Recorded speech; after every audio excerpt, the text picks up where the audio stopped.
The glass tower loomed over me, cold and indifferent, just like the people inside.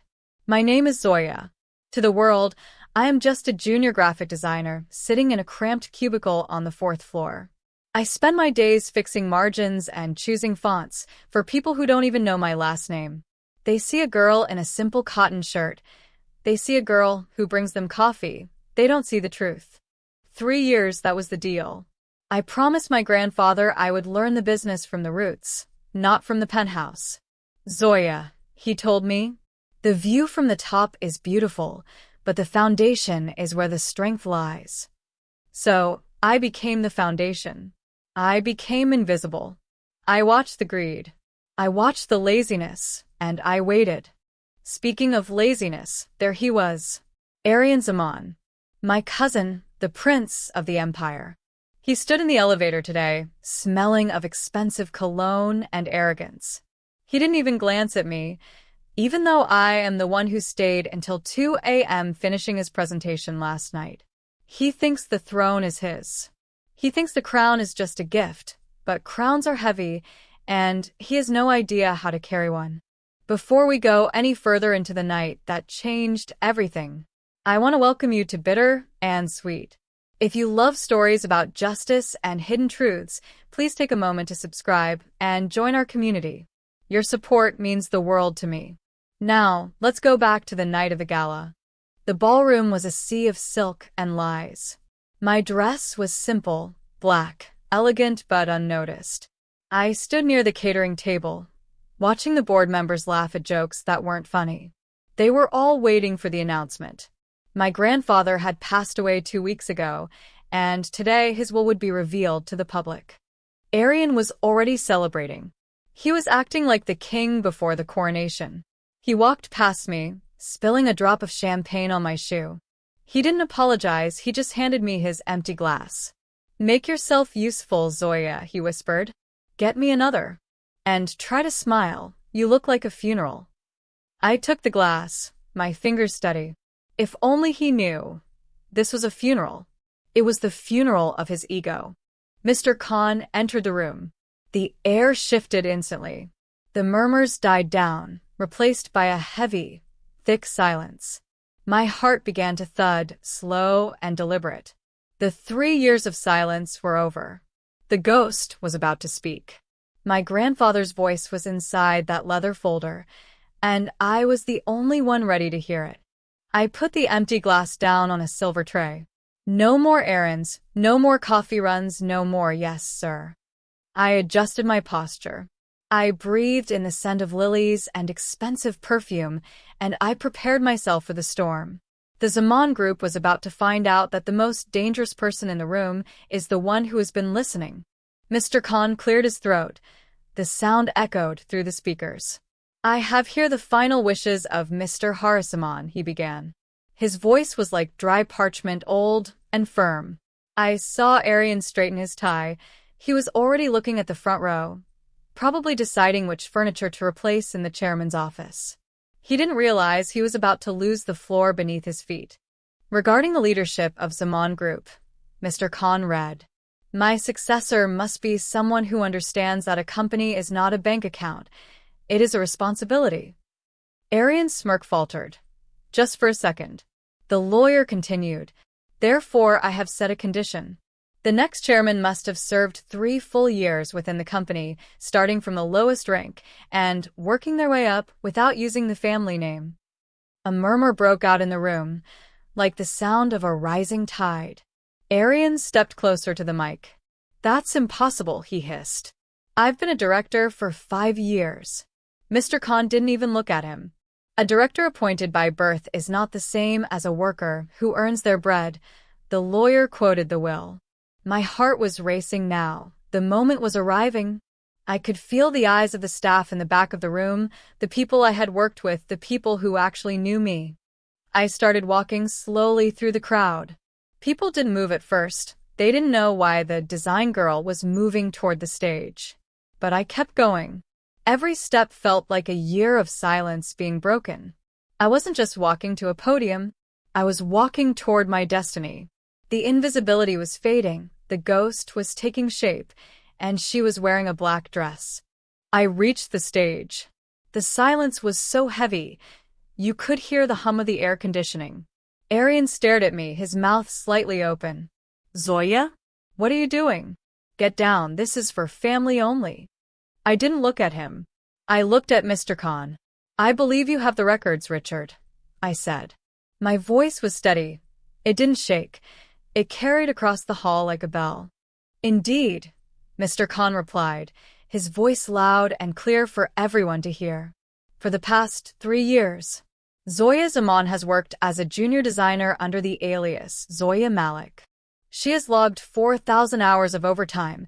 She has handled 3 major crises anonymously, and she has been rated as the most efficient employee by her peers, who had no idea she was the heiress. The shock in the room was physical. I could feel it against my skin. Aryan grabbed my arm. His grip was tight, desperate. You cheated, he whispered, his face red with rage. You played a game. I leaned in close, so close I could smell the expensive champagne on his breath. No, Aryan, I whispered back. I didn't play a game. I did a job. Something you wouldn't understand. I turned back to the crowd.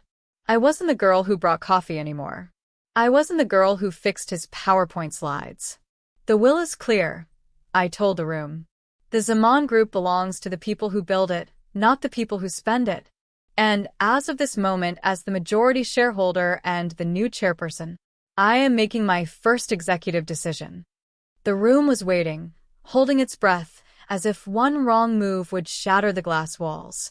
I looked at the board members, the men who had ignored my emails for years. The first decision, I said, my voice cutting through the silence like a blade, is about efficiency. I saw the sweat on the CEO's forehead. He knew his time of luxury on the company's dime was over. You can't do this, Uncle Rashid yelled from the front row. This is a family business, not a playground for your social experiments. I didn't flinch. I didn't even blink. You're right, Uncle, I replied. It is a business. And in business, when a limb is rotten, you cut it off to save the body. I looked directly at Aryan, who was trembling with a mixture of shame and fury. I announced the audit, a full, forensic investigation into the marketing expenses Aryan had been filing for the last 2 years. The trips to Ibiza, the luxury watches, the private jets. Every cent will be accounted for, I told the crowd. And if the money wasn't spent on the workers, it will be returned by the people who stole it. The applause was quiet at first, starting from the back, where the servers and the security guards stood. Then it grew. I wasn't doing this for revenge. Well, maybe a little. But mostly, I was doing it for the girl who had to sit in that cubicle and watch the company crumble while the royals played. The ghost was no longer haunting the halls. She was running them. And I was just getting started. The night was young, and the list of people who needed to be held accountable was very, very long. 2 hours after the gala ended, I was in the basement. The security room was the heart of the building, the place where nothing is hidden. I sat in the darkness, the blue light of the screens reflecting in my eyes.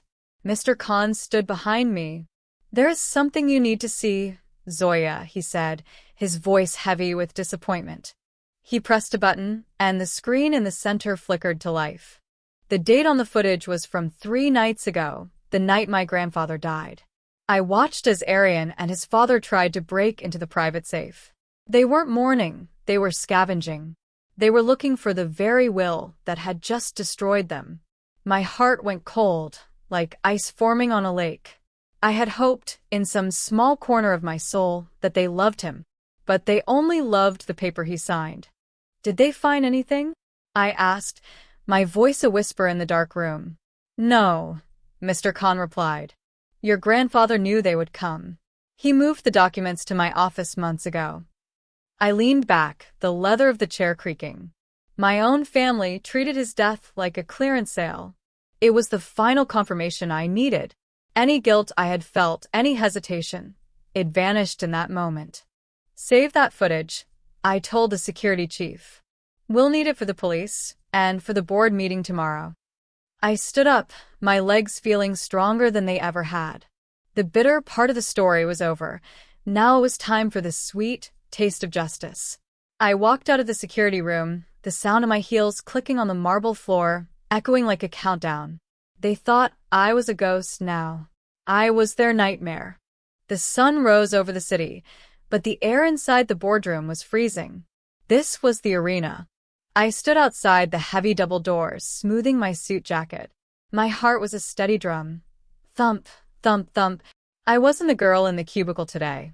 I was the person who held their careers in my hands. I pushed the doors open, and the silence that met me was louder than a scream. I walked past Uncle Rashid, past the CEO, past the men who had spent years talking over me. I didn't wait for an invitation. I pulled out the chair at the head of the table, the one that had been my grandfather's for 40 years, and I sat down. The leather felt cold, but right. "Good morning, gentlemen," I said, my voice low and dangerous. "I believe we have a lot to discuss regarding the future of this company, and who is actually allowed to stay in it." "This is a joke," Rashid roared, his voice cracking. "You think a few shares and a piece of paper make you a leader? You're a child, Zoya. You don't know the first thing about the deals we've made." I leaned forward, my elbows on the table, my chin resting on my interlaced fingers. "Oh, I know about the deals, Uncle," I whispered. "I know about the offshore accounts in Singapore. I know about the consulting fees paid to your brother-in-law. I know everything because I'm the one who filed the digital logs you thought were deleted." The color drained from his face. It was like watching a balloon deflate. He tried to speak, but no sound came out. I looked around the room, at the other members. "The audit starts at noon," I announced. "If you have something to confess, do it now. If you wait for the auditors to find it, I won't be as merciful as my grandfather was." One by one, they looked down at their notebooks. They knew the ghost had been keeping receipts all along. My first day as chairperson was over. The building was mostly empty now. I stood in my grandfather's office, looking out at the world. The silence was different here. It was heavy with the weight of 300 lives depending on me. I thought about my cousin Aryan. I thought about the family dinners we used to have before greed became the guest of honor. You win, but you lose, too. That's the bitter part of the story. I picked up the photo, my thumb tracing his smile. "I did it, grandfather," I whispered, my voice trembling just a little. "But it feels like I'm standing on a mountain of broken glass." I realized then that being a leader meant being alone. My mother hadn't called to congratulate me. My father had sent a text asking me to be reasonable with Uncle Rashid. No one asked if I was okay. No one asked if I was tired. My phone buzzed on the desk. A message from an unknown number. I opened it, thinking it was another threat from Aryan. But it was a photo of the staff at the design department, the people I had worked with in my cubicle. They were holding a small cake with a candle. The caption said, "We knew you were special, Zoya. Let us well." A tear finally fell, hitting the mahogany desk. I wasn't alone. I had just changed families. I closed my eyes and took a long, slow breath. The grief was still there, the betrayal was still there, but so was the purpose. Tomorrow, I would walk back into that boardroom. Tomorrow, I would start building the company my grandfather dreamed of. I turned off the desk lamp, leaving the office in darkness. The ghost was gone, and in her place was a queen. The board meeting had been a victory, but something was still missing. A piece of the puzzle that didn't fit. My grandfather was a meticulous man. He never left anything to chance. So, why was there a gap in the records from 5 years ago? I walked deeper into the basement, the air smelling of old paper and cold concrete. My flashlight beam danced over dusty boxes until it stopped on a shelf marked Personal, Private.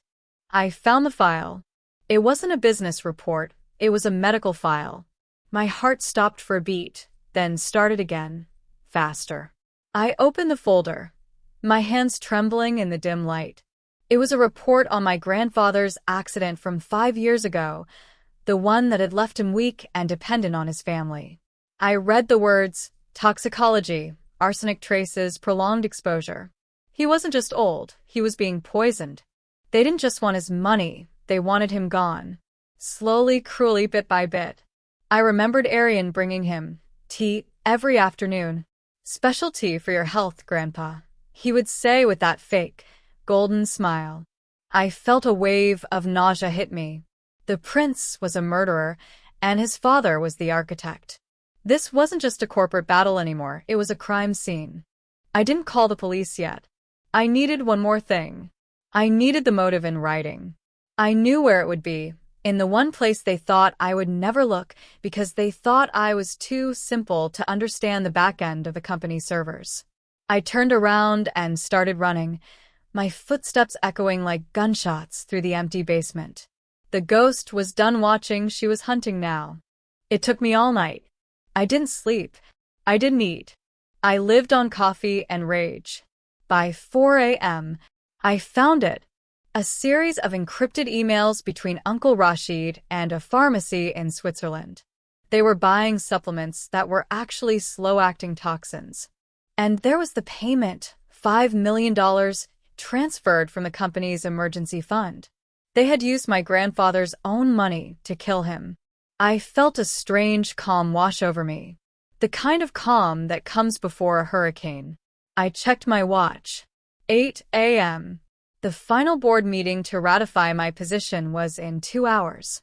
Aryan and Rashid would be there, thinking they were going to negotiate for their lives.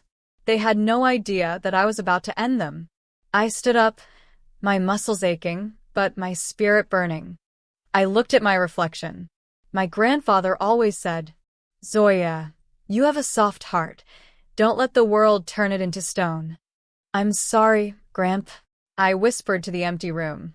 "But for what I have to do today, I need to be as hard as a diamond." I picked up my bag, the folder with the medical reports tucked inside. I didn't look back at the apartment. It was the last time the invisible girl would ever live here. I drove to the office in silence. No music, no radio, just the sound of the wind. I walked through the lobby, and for the first time, everyone stopped. The security guards bowed their heads. The receptionist stood up. They could feel the energy, the shift in the air. I reached the elevator, the same one where Aryan had spilled his drink on me. I pressed the button for the top floor, and I smiled. The trap was set. The air in the room was like a wire stretched so tight it was humming. Aryan leaned back, crossing his legs. "Look, Zoya," he said, his voice dripping with fake concern. "We've had our fun, but let's be adults. Give us a graceful exit, a few million each, and we'll walk away." I looked at him, really looked at him. I saw the murderer behind the designer suit. I saw the greed that had replaced his soul. I didn't say a word. I just pushed the folder toward them. Uncle Rashid opened it first. I watched the color drain from his face, turning a sickly shade of gray. His hands started to shake, the paper rattling in the silence. This is a fabrication," he stammered. I leaned forward, my shadow falling over them. "Is it, Uncle?" "Because the Swiss pharmacy has already provided the sales records. And the bank has provided the transfer logs." "You think you're so smart," Aryan hissed, his voice breaking. He was old. He was going to die anyway. We just helped the process." The room went deathly quiet. Even Rashid looked at his son with horror. He had just confessed. I looked at the police officers and nodded. "Aryan Zaman. Rashid Zaman, you are under arrest for the attempted murder and conspiracy to kill Haris Zaman," the officer said, stepping forward with handcuffs. I watched them go. I thought I would feel a rush of joy, a moment of pure triumph. But I only felt empty. The family I had grown up with was gone, destroyed by their own hands. I was the last one standing in the ruins of the Zaman legacy. I closed the folder, the sound of the handcuffs clicking still echoing in my ears. The bitter part of the story was over, but the sweet part felt very far away. It has been a month since the arrests. The news has moved on to other scandals, but the Zaman group is still here. The ghost has become the face of the company. I spend my days in meetings fixing the damage they caused and building something new. I've turned the emergency fund into a scholarship for the children of our factory workers. My grandfather would have liked that. I still live in my small apartment. I don't need the mansions or the private jets. I found that power isn't about what you can buy, it's about what you can protect. I walk through the halls of the fourth floor, sometimes the floor where my cubicle used to be. The designers there don't call me Malik anymore, they call me chairperson. But they still offer me coffee, and we still talk about fonts. Family isn't always about blood. Sometimes, family is the people who stand by you when the world goes dark. It's the lawyer who keeps your secrets, the staff who believe in your vision, and the grandfather who trusted you to save his legacy. I am Zoya Zaman. I was the invisible girl, the ghost in the machine, but today, I am the light that keeps this building glowing. Thank you for staying with me through this journey on Bitter and Sweet. This story reminds us that while truth can be bitter, justice is always sweet. If you haven't already, please subscribe to the channel for more stories of courage and truth. My name is Zoya, and this was my story. Until next time, stay strong, and never let them make you invisible. This is Bitter and Sweet.